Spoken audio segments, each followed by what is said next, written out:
Hello, this is Chef Smiley from Marlborough, Richmond. সালটা 2009। লন্ডনের রেস্টুরেন্টে কিচেন পটার হিসেবে কাজ শুরু করেন এক বাংলাদেশি তরুণ, যার কোনো প্রাতিষ্ঠানিক প্রশিক্ষণ ছিল না, এমনকি রান্নার বই কেনার সামর্থ্যও ছিল না। অথচ অদম্য ইচ্ছাশক্তিতে বইয়ের দোকানে গিয়ে মোবাইলে রেসিপির ছবি তুলে রান্না শিখেছেন। আজ তিনি বিশ্বমঞ্চে বাংলাদেশের স্বাদ পৌঁছে দিয়েছেন। মাস্টার শেফের কঠিন প্রতিযোগিতায় নিজের শৈশবের স্মৃতি বিজড়িত হালিম এবং আলু দিয়ে গরুর মাংসের ভুনার মাধ্যমে জাজদের মন জয় করেছেন। Yes, chef. This sounds like a standout dish for me. Is that the whole dish? Yes, chef.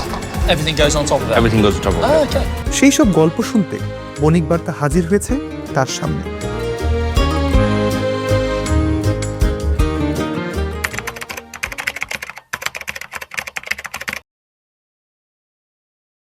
যখন আমি প্রথম এই দেশে আসি, তখন আমার রান্নার কোনো অভিজ্ঞতা ছিল না। আম্মাকে টুকটাক হেল্প করতাম রান্নাঘরে। রমজান মাসে হেল্প করতাম আম্মাকে। তারপরে এই টুকটাক কাটাকাটির জন্য হেল্প করতাম। কিন্তু আমার কোনো অভিজ্ঞতা ছিল না। আমি কোনো কিছুই রান্না করতে পারতাম না। তারপরে এই দেশে আসি। যখন সুযোগ পাই, আমার এক ফ্রেন্ড ও বলে যে ওদের রেস্টুরেন্টে একটা আম লোক দরকার ধোয়া মোছার জন্য, কিচেন পটার হিসেবে। তখন আমি জয়েন করি। তখন তখন যখন আমি যে শেফ গুলোকে দেখতাম যে ওরা কিভাবে রান্না করছে কিংবা কি রান্না করছে, ওগুলো থেকেই আসলে ভালোবাসার জন্ম হয়। তারপরে যখন যে হেড শেফের যে পাওয়ার দেখতাম কিংবা হেড শেফ যেভাবে রান্না করতো, যেই জিনিসগুলো দিয়ে রান্না করতো, আমার তখন মনে হতো যে হয়তো আমিও কিছু একটা করতে পারি। তখন থেকেই ভালোবাসা জন্ম, তখন থেকেই কাজ শেখা শুরু। ওইখানে আমার হাতেখড়ি। রেস্টুরেন্টের নাম ছিল বাররিকা। একটা স্প্যানিশ রেস্টুরেন্ট ছিল। ওইখানে আমার হাতেখড়ি। ওইখান থেকেই কাজ শেখা শুরু করি। আম তখন বই কেনার কিংবা আ কুকিং ক্লাসে যাওয়ার কোনো টাকা ছিল না। তখন আমি কাজের পাশেই একটা আ বইয়ের দোকান ছিল। ওইখানে যাইতাম কাজ শুরু হওয়ার ১-২ ঘন্টা আগে। কাজ শুরু শুরু করার আগে ওখানে যেয়ে বই খাবার যে বইগুলো থাকতো ওখানে, ওইটা নিয়ে নাড়াঘাঁচা করতাম। ছোট্ট একটা মোবাইল ছিল Nokia, ওইটাতে ছবি তুলতাম। রেসিপি গুলো ছবি তোলার চেষ্টা করতাম। রেস্টুরেন্টে যেয়ে যখন আমি আমার যে হেড শেফ ছিলেন, উনাকে যে দেখাইতাম, কিংবা আমি বলতাম যে, "আমি জিনিসগুলো কিনে নিয়ে আসবো। আমি রান্না করতে পারি কিনা?" উনি দেখতো, উনি জাজ করতো, উনি আম কি করলে আরো ভালো হবে, কি করলে ওই রেস্টুরেন্টের মেনুতে দেওয়া যাবে, এগুলো নিয়ে আমাকে হেল্প করতো। অনেকে বলে যে ছোটবেলা থেকে আমি জানতাম এইটা হবো, ওইটা হবো, ওরকম কিছুই ছিল না।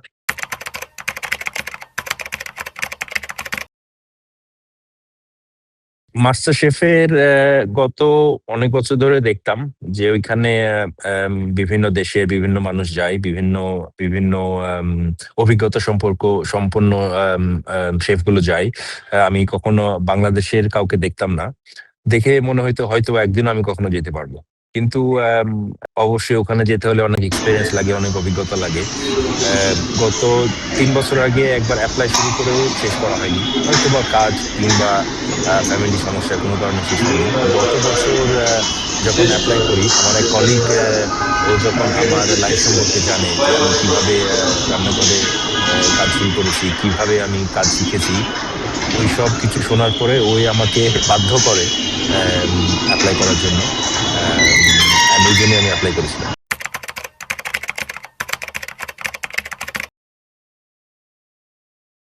মাস্টার শেফ থেকে ব্রিফ ছিল ওই রাউন্ডে আমাদের এমন কিছু করতে হবে যেটা অল্প জায়গার ভিতরে, খুব বেশি ইকুইপমেন্ট নাই, খুব বেশি হাঁড়ি কিংবা ওভেন কিংবা প্রিপারেশন করার জায়গা নাই। ওইরকম একটা খাবার ওদেরকে সাবমিট করতে হবে যেটা আমার পার্সোনাল লাইফের সাথে জড়িত, এবং খুব কম সময়ে কম জায়গাতে ওটা প্রস্তুত করা যায়।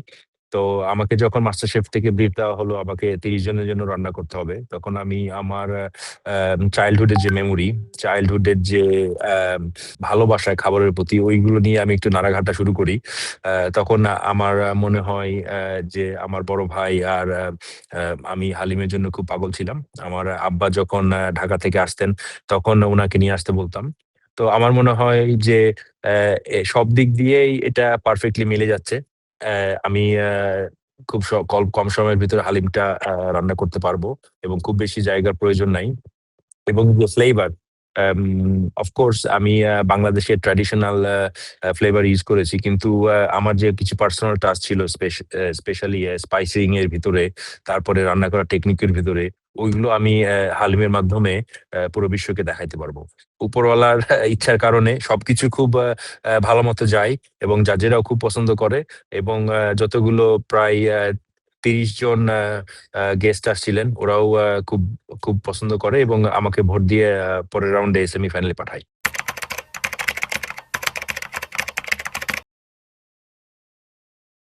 ইচ্ছা ছিল এমন কিছু করব যেটা আমার পার্সোনাল ফ্লেভারের সাথে জড়িত। আমি কখনো ইন্ডিয়ান কিংবা বাংলাদেশি কোনো রেস্টুরেন্টে কাজ করি নাই, আমি জানি না রান্নাঘরের ভিতরে ওরা কিভাবে কি করে। কিন্তু আমি চাচ্ছিলাম, মাস্টার শেফ তো অনেক এলিভেটেড একটা শো, যেখানে অনেক বড় বড় শেফ আসে, ওখানে আমাকে এমন কিছু করতে হবে যেটা ফ্লেভার সম্পূর্ণ, but also not only taste good, it's look good as well. So ওইটা নিয়ে কাজ শুরু করি। আমার ইচ্ছা ছিল যে বিফ নিয়ে কিছু একটা করব, কারণ আমি জানি না আপনি ব্রিফিং দেখেছেন কিনা। আমি বলেছি যে আমার আমার মা গরুর মাংস রান্না করতো হয়তো বা প্রত্যেক শুক্রবারে কিংবা এভরি 2 উইক, ইউনো, উনি বিফ রান্না করতো। তো আমি যখন বাইরে থেকে আসতাম হয়তোবা জুম্মার নামাজ পড়ে কিংবা সকালবেলা বন্ধুদের সাথে খেলতে যেতাম, খেলে আসার পরে যখন আমি বাসায় আসতাম, তখন আমি যে বিফের গন্ধ, বিফের যে ঘ্রাণটা, সেটা আমি খুব মিস করি। ওই জন্য আমি এটা নিয়ে কাজ শুরু করি। তখন কিছু রিসার্চ, তারপরে দেখার পরে অনেক সমস্যা আসে, যেরকম আমার সময় দেওয়া হয়েছিল 1 ঘন্টা 30 মিনিট কিংবা 1 ঘন্টা 20 মিনিট মতো, এর ভিতরে করতে হবে। গরুর মাংস রান্না করা 1 ঘন্টা 20 মিনিটে কখনোই সম্ভব না। তখন আমি কিছু টেকনিক ইউজ করি, প্রেসার কুকার। তারপরে আমি জানি না আপনি কোনো পিকচার দেখেছেন কিনা, আমি বাংলাদেশে আমরা যখন খাই গরুর মাংস দিয়ে আলু, এটা হচ্ছে অনেক ফেভারিট, সবার ফেভারিট, সবার পছন্দের। তখন আমি আলু দেওয়ার প্ল্যান করি, কিন্তু আমি যদি আলু নর্মাল হিসেবে দেই, তাহলে আলুটা হয়তোবা অতটা শেপ থাকবে না, কিংবা একটু গলে যাবে, কিংবা just looking is not gonna be that gorgeous. তো আমি ওই আলুটা দিয়ে পটেটো ফন্ডন বানাই এবং আমি ফ্রাই করার পরে প্রেসার কুকারে দেই, যেটা মার্কাস ওয়ারিং, শেফ জাজ, উনি খুব পছন্দ করেন। মূলত মাস্টার শেফে বিফ ভুনা রান্না করার কারণ হচ্ছে যে আমার যে ব্যক্তিগত যে যে ফ্লেভার, ওটা শোকেস করা, ওটা তুলে ধরা। অলসো বাংলাদেশে আপনার প্রত্যেকটা মানুষের হয়তোবা পছন্দের খাবার হচ্ছে বিফ ভুনা, আমারও তাই। আমি এমন কিছু করতে করতে চেয়েছি যেটা আমার চাইল্ডহুডের মেমোরি, তারপরে আমার বাংলাদেশের মানুষের যে যে ফেভারিট খাবার, সেটা তুলে ধরা যাবে।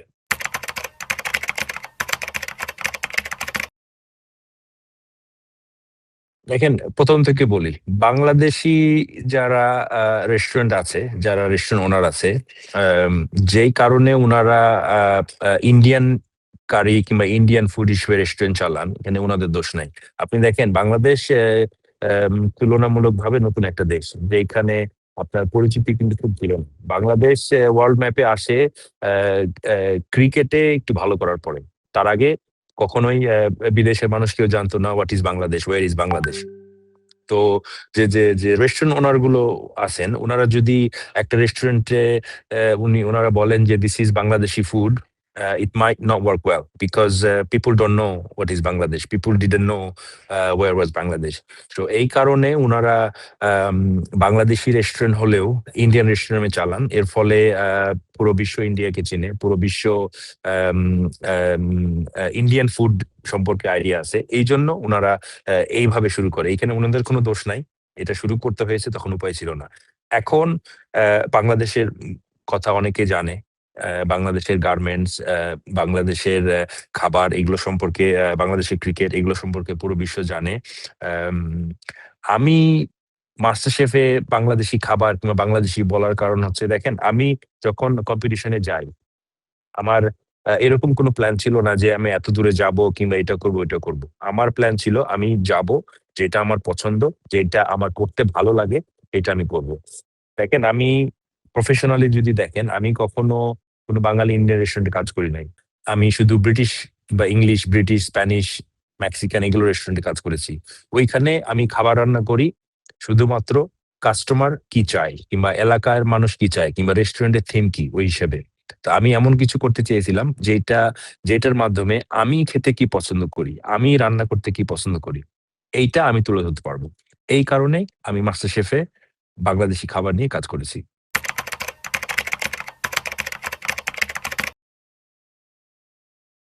দেখেন, এখন আপনি যদি বাংলাদেশের খাবার বিশ্বের বাজারে নিয়ে যাওয়ার চেষ্টা করেন, দেখেন আমি যখন বাংলাদেশে ছিলাম আমার কোনো ট্রেনিং ছিল না। বাংলাদেশের মানুষ, আমরা এখানে বলি শেফ, বাংলাদেশে বলে বাবুর্চি, ভালো চোখে দেখতো না। এইটা চেঞ্জ হচ্ছে, আস্তে আস্তে চেঞ্জ হচ্ছে। বাংলাদেশে কিছু ভালো ভালো ইনস্টিটিউট হচ্ছে যেখানে আপনি কুকিং শিখতে পারবেন। কিন্তু আমাদেরকে যেটা নিয়ে কাজ করতে হবে এটা বহির্বিশ্বে আরো নিয়ে যাওয়ার জন্য, সেটা হচ্ছে যে গুলো আছে আমাদেরকে হয়তোবা গভর্নমেন্ট কিংবা কোনো অথরিটি কিংবা শিক্ষা বোর্ড থেকে এটা মেনটেন করতে হবে যে আমরা যে জিনিসগুলো আমাদের যে নতুন প্রজন্ম, যে নতুন শেফ ওগুলোকে শিখাচ্ছি, এগুলো বাহির বিশ্বে আসলে আপডেটেড কিনা। আমি কিছু কিছু ছবি দেখেছি বাংলাদেশের ইনস্টিটিউটের যারা কুকিং শিখায়, তারা প্রবাবলি এখনো 20, 30, 40 বছর আগে যে ট্রেন্ড ছিল, যে যে প্লেটিং আপ, যে কুকিং মেথড, তারা এখনো ওগুলো ইউজ করছে। কিংবা ওগুলো আমাদেরকে এমন কিছু করতে হবে যেন আহ, আম, মানুষজন, আমি আজকে যেটা করছি, বাংলাদেশের মানুষও, বাংলাদেশের নতুন স্টুডেন্ট গুলো যেন ওই জিনিসগুলো শিখতে পারে। হ্যাঁ, তো এটা আমি জানি না এটার সলিউশন কোথায়।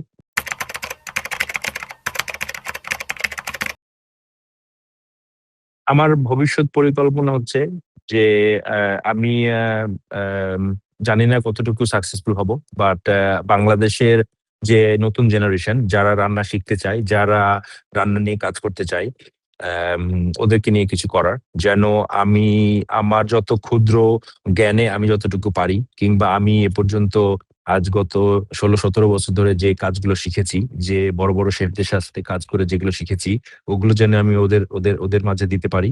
আম, এটা নিয়ে একটা কাজ করার ইচ্ছা আছে। ব্রিটিশ যে যে রেস্টুরেন্ট গুলো আছে কিংবা এইখানে যে ফাইন ডাইনিং কিংবা এলিভেটেড যে ফুড বাংলাদেশি, সেরকম কিছু নাই, হয়তো বা হাতে গোনা দুই একটা আছে। এটা নিয়ে আমার কাজ করার ইচ্ছা আছে। আর অনেক ইনভেস্টর আসছে আমার সাথে কথা বলছেন, আম, অনেক সাংবাদিক আমার সাথে কথা বলছেন।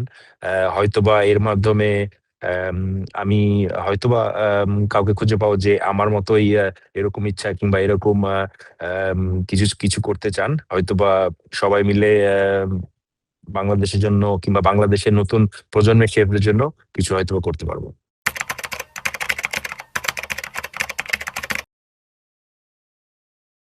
সাপোর্ট, অফকোর্স ফ্যামিলি, আমার বড় ভাই, আমার আব্বা আম্মা, আমার ছোট বোন, আম, আমার মামা, যিনি আপনার বেঁচে নেই, আম, আমার ভাবি, আম, তারা সবসময় আমাকে সাপোর্ট করতেন।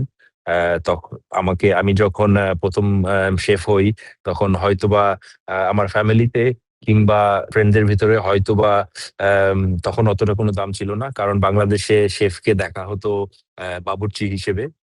This is not a bad thing, but অনেক সময় আমার ওয়ার্ডটা মনে আসছে না, বাট বাবুর্চি হিসেবে বলতো এই বাবুর্চি।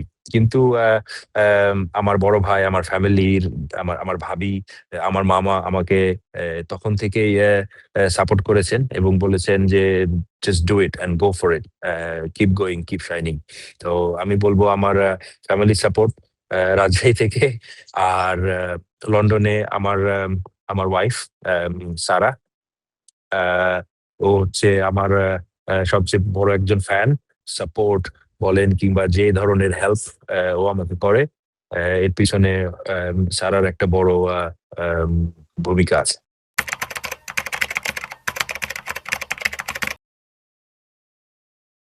কেউ যদি শেফ হিসেবে কাজ করতে চায়, তার আমি আমি বলবো প্রথমেই বাংলাদেশে যেহেতু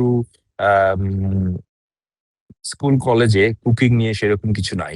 দেখেন এখন এখন কিন্তু এই যুগে আপনি ইনস্টাগ্রাম, ফেসবুক, ইউটিউব এইখানে সব তথ্য পাবেন। হ্যাঁ, তো আমার প্রথম সাজেশন হবে যে অনলাইনে যে রিসার্চ করা, অনলাইনে যে যে ন্যূনতম যে এক্সপেরিয়েন্স কিংবা ন্যূনতম যে হাতে চাকু ধরা কিংবা ভেজিটেবল কিভাবে কাটতে হয় কিংবা যে যে কিছু যে মাদার সস আছে ফ্রেঞ্চ কুকিং এ, এইগুলো সব কিভাবে করতে হয়, কি কি আইটেম দিয়ে করতে হয়, সবগুলো অনলাইনে পাওয়া যায়।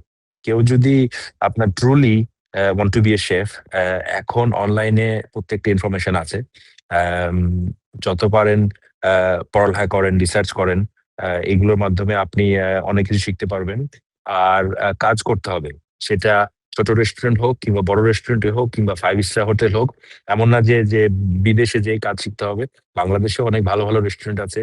বই পড়ে তো অনেকে অনেক কিছু শিখতে পারে, কিন্তু প্র্যাকটিক্যালি কাজ করতে হবে, সার্ভিস সম্পর্কে জানতে হবে এবং ইনগ্রিডিয়েন্ট সম্পর্কে জানতে হবে। আমার মনে হয় এই এই কয়েকটা বিষয় যদি কেউ দেখে, হয়তো বা দে ক্যান ডু ইট।